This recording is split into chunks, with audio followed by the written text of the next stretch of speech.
Hello everyone, I'm the okayest bassist, and this is a comparison video. I wanted, after having played EHBs for a long time, and then custom ordering my Lignum, and then playing a Strandberg, all of which are very ergonomically designed instruments. They're all multiscale, though not all the same scale length, which we'll talk about in a minute.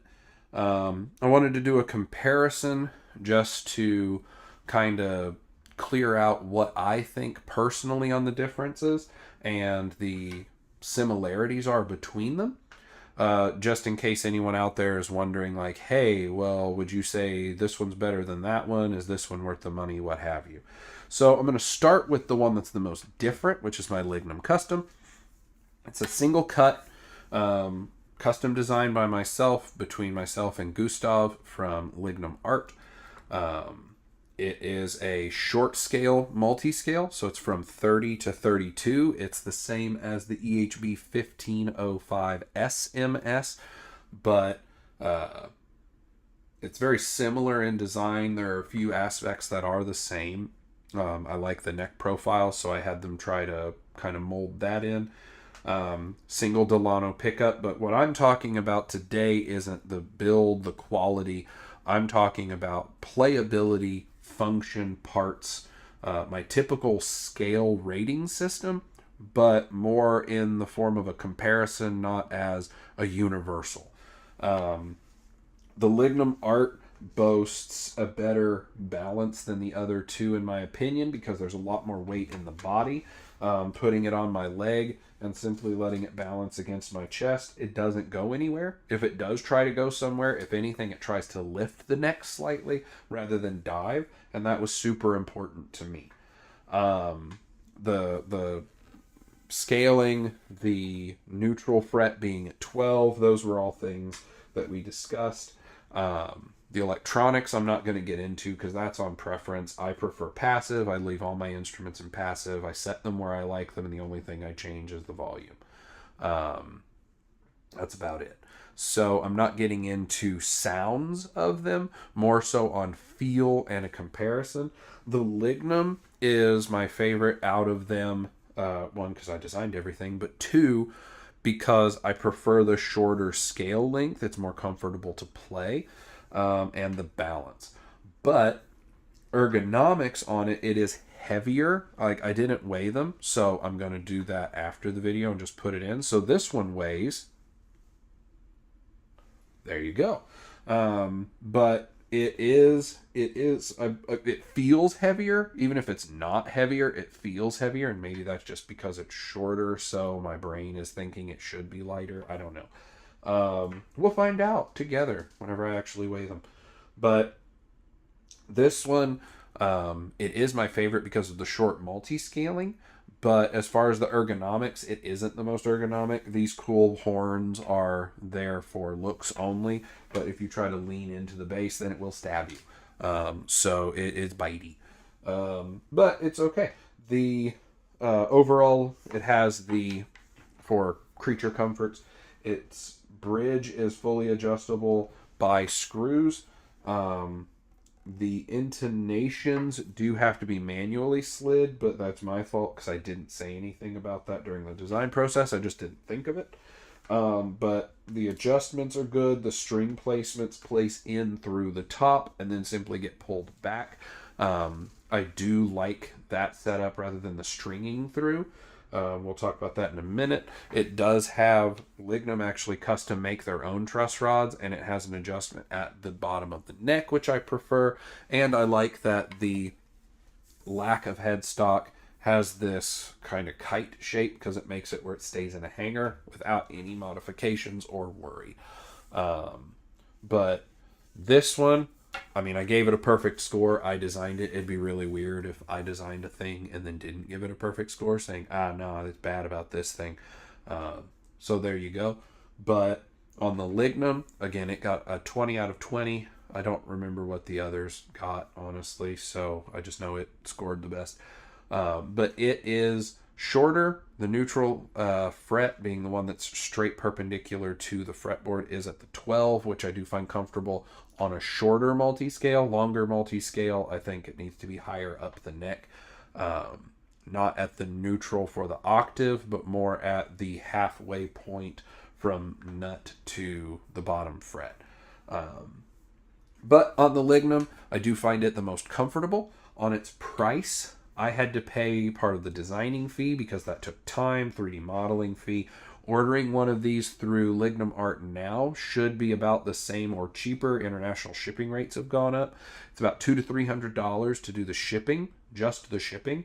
But I believe the base should run in the 1800 to 2000 range. So all in all, you should be able to get it again under $2,000 total package as of right now, which is the beginning of 2025. Prices may go up, they always seem to. But again, that is for this exact one. You could also, because it's a custom shop, you could change the inlays, you could change the color, you could choose pickups, things like that. Might change the price, maybe better, maybe worse. These inlays I know were intricate, so they took a little more work. So if you just wanted circles, if you just wanted dots, if you wanted no inlay, might make it cheaper. If you want triple EMG or triple Bartolini's or whatever, then for pickups, that might make it more expensive. If you want an active circuit, of course, that'll probably make it more expensive. So all in all, $2,000, give or take, exceedingly good buy. Now we move to the Strandberg. Again, mass produced. This particular one I got as a B stock from Strandberg's website. I paid just under $2,000. It was like 1978, 1972. There was no tax and no shipping. The ergonomics on this instrument, I did it in the first video. I can hang it by its strap button on one finger. Like, it's legitimately one finger. And it balances nicely, and it's not that heavy. Super ergonomic. I did take some quibbles with the string height adjustment. You have to tune the string down to loosen it, remove the string, and then manually turn the saddle piece to adjust height. I don't prefer that. I prefer being able to adjust it while the string is still there under tension so that I know that it's right and I don't have to possibly undo and redo it a bunch of times. The shape on the neck is always a thing for people because it has the variable peaked trapezoid. I like the neck. I find it comfortable. The farther up the neck I go, or down the neck, whichever way you want to call it, it does start to feel very girthy, like a baseball bat, but it's not uncomfortable. So these instruments, normally brand new, about $2,500. If you can get the B stocks, I heavily recommend them. But about $2,500 to get one of these new. Depending on where you buy it, you're probably paying tax, you're probably maybe paying shipping. So you could be talking $2,700, $2,800 by the time everything's said and done. That's a lot. The B stock is definitely the better value for sure. I got this one and there were almost no discernible marks. Like, there were a couple of marks on the back and they could have just been blemishes, like in finish from the factory. There was no major damage, so it was awesome. At $2,000, I find this to be a really good value. The Fishman Fluent pickups inside and the EQ could give you all the sounds you wanted. I don't. I had the quibble of that it says it has a passive voice. I thought that meant passive mode. It's not, because Fishman Fluents require an electrical signal in order to work, so it isn't actually passive. But all in all, really good design. Really like it. I don't care for the fact that you string the string all the way through. The strings actually go through the bottom. You might be able to see the ball ends of the string down there if it focuses. I don't know. I don't have a monitor to see what that's recording. I don't care for that because you're stringing it through, and then once you're done, you're pulling the string all the way back through. I prefer the ones that the ball end just sets in and then gets pulled tight. But hey, what have you. These are smaller and compact than most other headless tuning bridges, so That's fine. They're not a loss, but I did dock them 1 point for it if I remember right. Um, all in all, at $2,000, would I recommend this over $2,000 for the Lignum? No. This one's much more available. You'll be able to get one probably way sooner because you could just go online and buy one right now, have it shipped, and you'll probably have it in a week. The Lignum, you're talking a few months before it's going to be made. The Lignum, you could make a handful of changes and make it yours, including the scale length to match this, where I believe these are 35 to 33. If I'm wrong, I'll put that somewhere about how dumb I am. But you could get it in the same scale length if you wanted. I do like the neck. I really like the neck. And the overall ergonomics are awesome. Obviously, they put a lot of time and effort into making these as ergonomic as possible. But would I recommend the Lignum or the Strandberg? If they're the same price, the Lignum. And obviously, at the new price of this versus the typical cost to order a Lignum, I would win all the time. Like, Lignum wins all the time. I'm not Lignum, but I designed it. So I like the Strandberg. If you need something super ergonomic and you want it now, between those two, you could order the Strandberg now. If you need it soon, there you go. That's what I would go with. But while we're talking about you could get it now and price and what would I recommend, there's also my tried and true Ibanez EHB. This is an Ibanez EHB 1505 MS. So this is the upgraded version. There's a 1005 as well. It's basically the same instrument where it typically has a solid finish on the body, and then instead of a Wenge and Panga Panga neck, it has a roasted maple. I actually prefer the roasted maple neck, but this one looks really good, so I'm not swapping the neck out with this dark blue.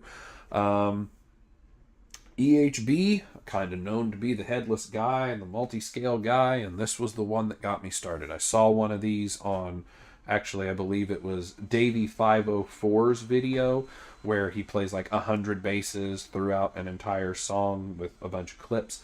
I saw that video, and I saw one of these, and I researched to try to figure out what it was, and when I finally figured it out was when I found it through Low End Lobster, with the videos back in the day when this was like the only one, not this one, but when there was only like one or two of these in the country, and I fell in love with them. I decided that this would be the base to end all bases when I got one, and that was of course a lie because I bought a bunch since then. But I do love these bases. You can get this particular kind, the Pacific Blue, I think is what it's called. The 1505 MS, which I believe is a 35 to 33. Again, if I'm wrong, I'll tell how dumb I am. You can get one of these. You can get these on Reverb like every day, $1,400. You can get a new one. They typically go for 17, 18, depending on what sale is going on and where you're buying it. Musician's Friend will have like the 48-month financing on it, so you get it for 0 interest. Sometimes you can get 10 to 15% off of a purchase if you purchase it at the right time of year. These are definitely the best value. If you're looking in the used market, by the time you buy one for 14, you get tax and shipping added, say you're paying 15, maybe 1600. You're saving $400 over a Lignum. You're saving $400 minimum over the B-stock Strandberg. This has the better value over a Strandberg every day, in my opinion. You've still got the active electronics, but it has a true passive option, so that's a plus. They aren't without their flaws. The tuning, the string retention piece is interesting because you use the Allen key through the back to raise it, but it's not like it comes to a point, but it's a very narrow, blunt piece that retains the string and clamps it down. I have actually sheared strings in half a couple times putting them in there, so there is that. The neck is super comfy. I prefer the roasted maple because this is like almost an open pore, and I know some people love that because it's a nice matte finish. I prefer something a little more sticky, I guess you could say. They have the cool like wedge shape to the body, so they're more ergonomic. I love the shape. I mean, it doesn't have like the classic cutout, so it's not going to sit nicely like the Strandberg. But I give this the win on value every day over a Strandberg. I like both of them. They each have their own thing, but this is super close to the Strandberg. I love these tuners. Ibanez's tuners for the headless setup are like the best I've ever used. I wish I could just get these put on Lignums, but there isn't a way because we've tried. They're just not available for purchase as parts, and I'm not going to buy an EHB just to steal the parts off of it to make a cooler base. But they have adjustment for string width. They have a screw for adjustment on intonation. They have screws for the adjustment on string height. The strings come in the top, get locked in place. They don't string through. They're amazing. The electronics on this, many people love them. I know that you can change them out if you want, but it has passive, it has volume, it has blend, ta-da. A tone, I think. I don't know. I don't touch that anyway. I just leave things the way they are. When it comes to value, EHB all the way. And that's for the 15. You can get the 1005, and they run, you can find those on Reverb, $900 to $1,100, depending on the color that you want. These also come in like a 6-string. You can get them non-multiscale. So these are, of course, more of a, as a EHB line, they're more Swiss Army knife because there's multiple options. But if you're looking for a headless, multi-scale ergonomic instrument, which is what this video is about, the EHB 1005 is half the price of the Strandberg or the Lignum. And that's on a good day. You can't beat that value. You really can't. Low End Lobster has done multiple mods so that you can get like new pickups, stuff like that. You can check those out. As they go, it's really hard to beat an Ibanez EHB for a multi-scale headless ergonomic instrument. There are other instruments. There are Dingwalls. They're longer scale. They're also not as ergonomic. They're not as light. I like the shorter multi-scales. I mean, even this one being up to the 35, that's pretty long as far as like the multi-scales go for me. But because the bodies themselves are shaped the way they are, they're easier to fit in a bag like if you were taking it on a plane. So on value alone, EHB, whether it's the 1505 or even more so the 1005, if you don't care about having a burl poplar and the Wenge Panga Panga neck, you can't beat that. I mean, you spend $1,000 and you have a very nice multi-scale ergonomic headless base. There you go. If you want to spend more for the fancy finishes, you can, and you can still get one of these quite a, like 25% cheaper than you can get the Strandberg or the Lignum. However, if the money really isn't the question, or if you're only looking at brand new, these are going to land you around $2,000 once taxes and everything else are on, unless there's a coupon. But you might be able to get it financed through the seller. If you go with the Lignum, that's up to you to find financing. But again, it should be around the same price with any import taxes, shipping, and all that. The Strandberg brand new is going to run you more. So value on being able to get one at all, including used, EHB wins. Personal opinion, value on what you get for the money, Lignum Art. B-stock Strandberg very close, and I give the Strandberg #1 on ergonomics for all of it. They put their research into making the most ergonomic base they can, and I think that it wins on that. Price on it's just a little high. I think if the new ones ran in the 2 range and you found the B-stock or used ones in the 17 range, maybe even a little lower, they would probably be winning because they are more ergonomic than the EHB. But the EHB has more of a market. There are more of them out there, and the price is lower. So they win in value. The Lignum wins because it's the coolest and the best because I say so. So that's how that goes. As always, thanks for watching. Thanks for stopping by. Hope you have a wonderful day.